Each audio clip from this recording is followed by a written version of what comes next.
Wonderful to meet you, sir. Thank you for taking a minute out today. Absolutely, yeah. So, before we get into your good work as a writer and a goal enthusiast, I want to know first and foremost 5 years ago, we were really getting into the thick of this pandemic and figuring it out, threw us all into the unknown. How much of living through that time period has influenced the way that you live and do your work today?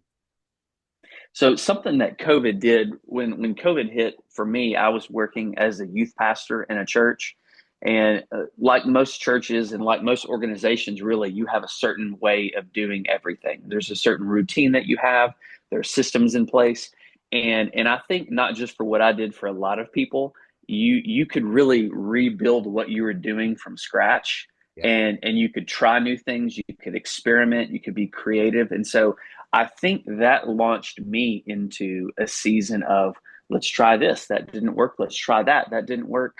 And there were some things that really stuck and there were some things that didn't. And so I think coming out of that, it really helped me tap into my creativity and it helped me tap into that whole mindset of it's okay to take a risk. And in some ways, risks are very rewarding.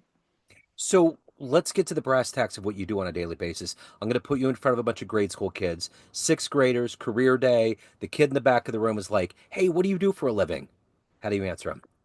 That's a great question. So I would tell them that I'm a pastor and that I lead a church and I on a daily basis, at least on a weekly basis, whenever the folks show up, I try to tell them about how great Jesus is and how He has a plan for their life. And so that's what I do as a pastor in terms of the book that I'm writing or just finished writing. I would tell them that any goal that they have ever had, if they've ever wanted to be an astronaut, if they've ever wanted to be a baseball player, the book is designed to help them develop a plan on how to get there. So, what did you want to be when you were a kid? What was your dream life? So probably around fifth or sixth grade, I wanted to be a professional football player. Okay. Around that time. It was the Cowboys dynasty, right, with Aikman and Emmett and all those guys, and so I wanted to be a professional football player. So, take me back to your childhood. Where were you born and raised? What were these seeds of spirituality and leading and helping people find that light, find that way of life? How did all of these get sown and evolve into who you are today? So I was born in Little Rock, Arkansas, and grew up in a town called Benton, just outside of Little Rock. And I got plugged into my local church there through Boy Scouts. My family and I were really big into Boy Scouts. I'm an Eagle Scout. My brothers are Eagle Scouts, and it was just through the church sponsoring that group that led us into that. And I got involved in a great youth ministry there. And even though I was plugged into the church as I got older, like ninth or 10th grade, I thought that I wanted to go to college to be a dentist. That was my plan. I got a degree in biology. I was getting ready to go to dental school, but that faith component was always there. And so just something just sort of switched in me after right before I went to dental school. And that the I felt like the Lord wanted me to go into full-time ministry. And so that's what we've been doing since. I remember when I was a kid, my big thing, maybe it's Missouri coming from the Show Me State. I remember I went to a church that was by a big park, and I remember asking the pastor or youth director, whoever was there, it was kind of a walk-in thing, and I was like, I want to see what I'm supposed to believe in. I want to where is God? And I can't remember what the answer was, but throughout my life, I've had all of these little moments that have led me to that place that I questioned when I was younger. So, my Mhm. question to you is this: what was one of the most magnanimous, empirical moments in your life where, beyond just having a faith, you felt like there was some level of like, I felt it, I saw it? Oh, that's such a good question. Uh, yeah, I just finished preaching on Exodus just this last week, and I made the point that I'll get back to your question in a minute, but I made the point that the people that were in the Exodus, they saw the plagues, they saw God part the Red Sea, they saw manna drop from heaven and quail drop from heaven, and they saw Moses hit a rock and pour water out. There was these people that saw so many miracles, yet they were so prone to falter, to fall away, to not believe. And so it's interesting. I think we all have this desire to want to see something amazing. If we see it, we'll believe and we'll never fall away. When historically that hasn't been true. Even the disciples, seeing the miracles of Jesus, would turn their back on him and abandon him at some point. Yet they would return. For me, I think for me it was there's people that do have these great big aha moments. For me, I think it's hearing stories over time, hearing stories in my childhood, um, uh, about this is who Jesus is. This is a story of what he did. And I think once there was this culmination of all of these stories coming together, that he gave his life for me. I think that moment, that euphoric moment where all of the pieces of the puzzle came together to create this mosaic. For me, it happened whenever I was about 15, and that's when it clicked for me, and that was what I needed to hear. And of course, over time, there were other stages and other influences that helped shore that up and affirm that. But I would say that's probably around the time it happened, is when I was 15. The one thing that's very unique about our lives is that, we stand on the shoulders of giants. We have inspirations. Who has been that inspirational force for you that's helped you, maintain your faith and to grow and to help people grow themselves? So I mentioned that I was part of a really great youth ministry. I had a youth pastor named Jay Jacobs who played on the he played defensive tackle at Southern Arkansas University, and so he was a big dude, and so there was no punking him. If he got his hands on you and he was going to throw you in the pool, he was going to throw you in the pool. You're not getting away from him. But he was just an incredibly sincere, godly man. He was a tremendous influence on my life and who the person that I wanted to be. And so I would say that, and going to college, just having friends that love the Lord, that you attended church together, that you could. There's a passage in Proverbs that iron sharpens iron, and we were able to do that. We were able to make each other better through that. And so I would say, in terms of mentor, it was him, my youth pastor, and in terms of just brothers, we were able to do that. I worked at a YMCA. I ran a couple of labs and ran a teen program. And my partner, his name was Phil Caldwell. He went to the University of Oklahoma and he was huge. He was a football Mm-hmm. player. So when those kids got out of line and Phil came out, they were like, whoa, whoa, we're fine. Game Everything's over. Yeah.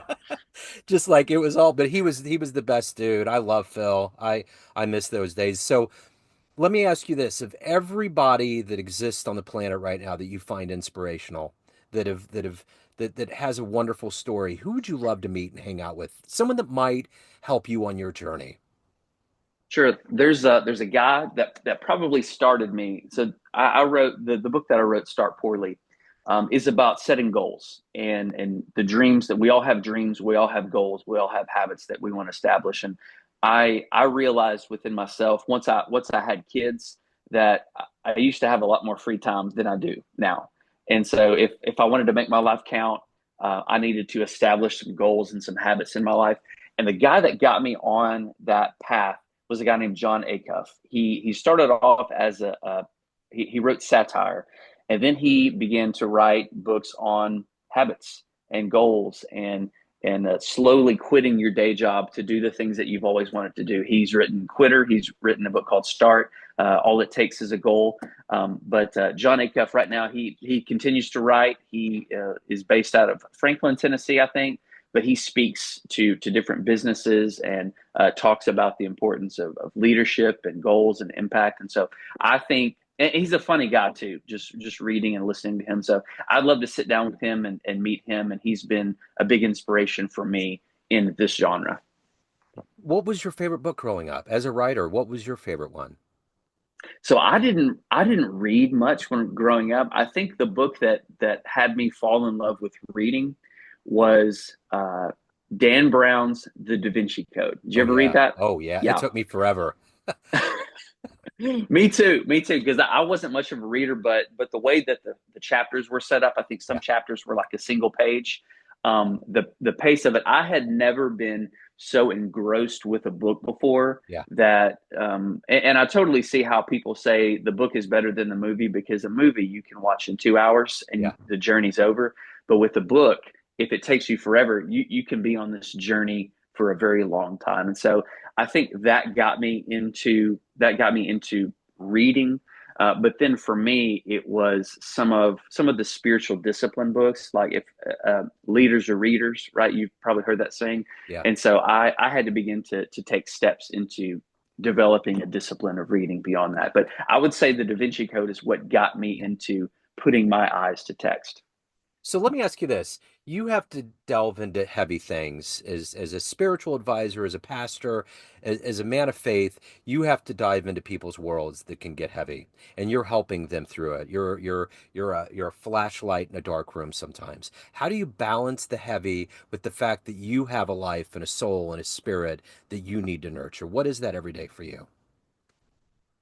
Yeah, that's a great question. I heard the advice one day that when you go to seminary, or you do any kind of biblical training or whatever the case may be, don't um, don't mistake the work that you do, the book work you do. Don't let that replace your relationship with the Lord. So you always need to have your own thing. You always need to kind of have your own time, and then let this be separate, because it's really easy to blend the two. And if you blend the two, then your job becomes a reflection of the relationship that you have with the Lord. And that's not always the case, because your church is not a reflection. How your people are doing are not necessarily a reflection of what the Lord is doing with you. And so it's good to have a healthy boundary in that.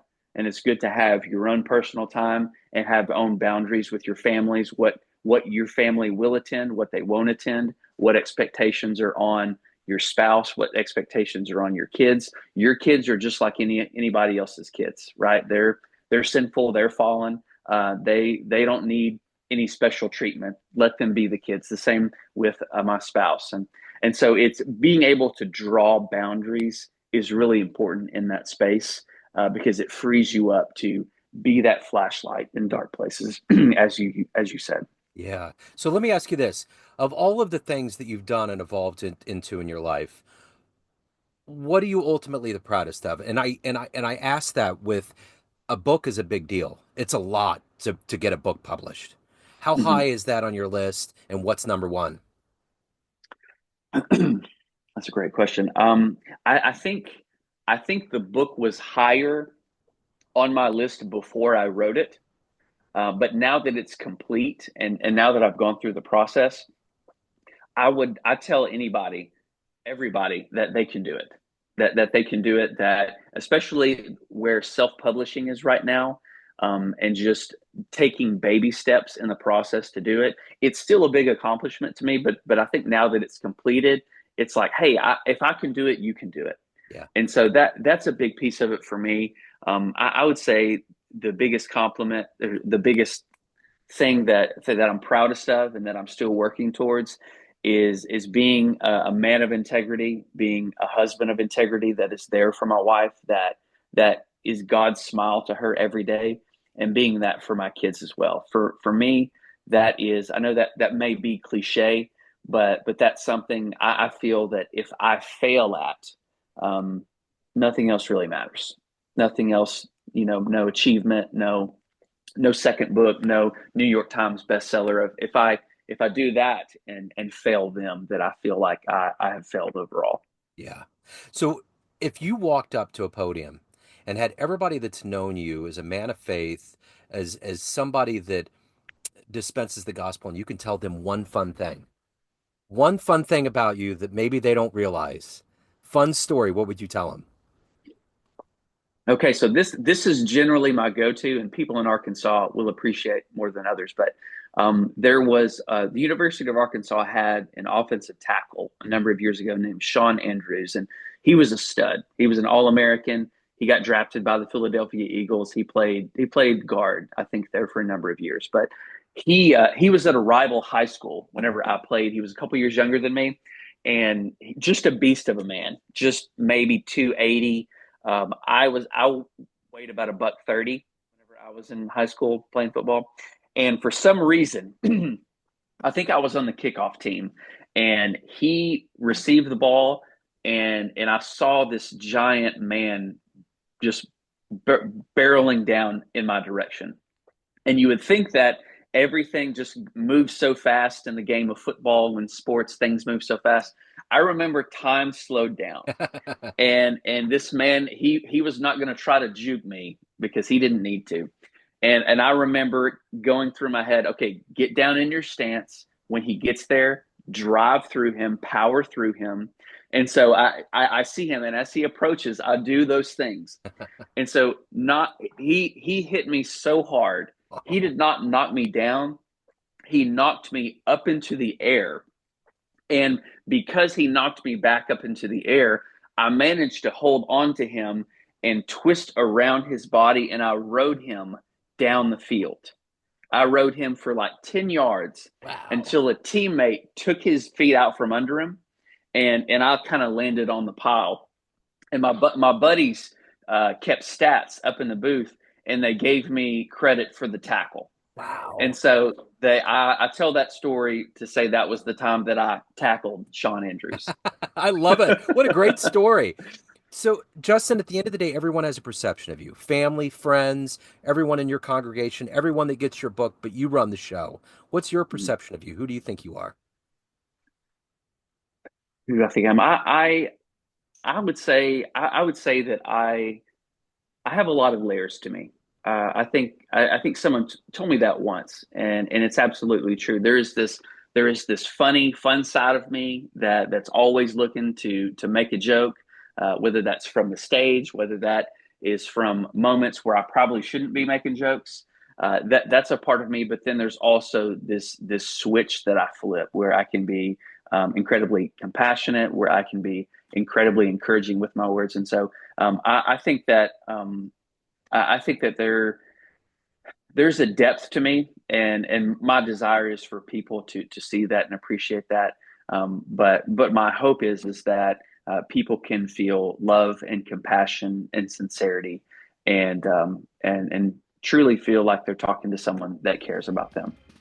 So, the new book is Start Poorly, Sidestepping Perfection to Reach Your Goals. If anyone wants to get a copy, reach out to you. Any of the good business, where do they go? So they can go to my website, justingrifford.com, and there's links there to get it. It's available on Audible if they want me to read it to them. But yeah, it's on Amazon, Barnes & Noble, Books A Million, all those places. I love it. Justin, what a great time. Thank you, sir. It's so great to meet you. Best of Thank luck with you. the release and everything that you're doing. It's wonderful, man. Thank you, Joe. Good to be with you. Good. Thank you, sir. Take care. Hello, friends. Joe Dimino here. I just wanted to let you know that after 30 years or so, I have finally released my first book of poetry through the mighty Spartan Press here in Kansas City, Missouri. As the creator and host of both Neon Jazz Radio and the Famous Interviews with Joe Dimino podcast, along with being a visual artist, I'm ready to embark on a new adventure and want you to be a part of it. You can get a copy online via Barnes & Noble, Amazon, and actually on the streets in Kansas City at the great Prospero's bookstore off 39th Street. You can also visit joedimino.com for links to the book, to more poetry, and everything in my world, including paintings.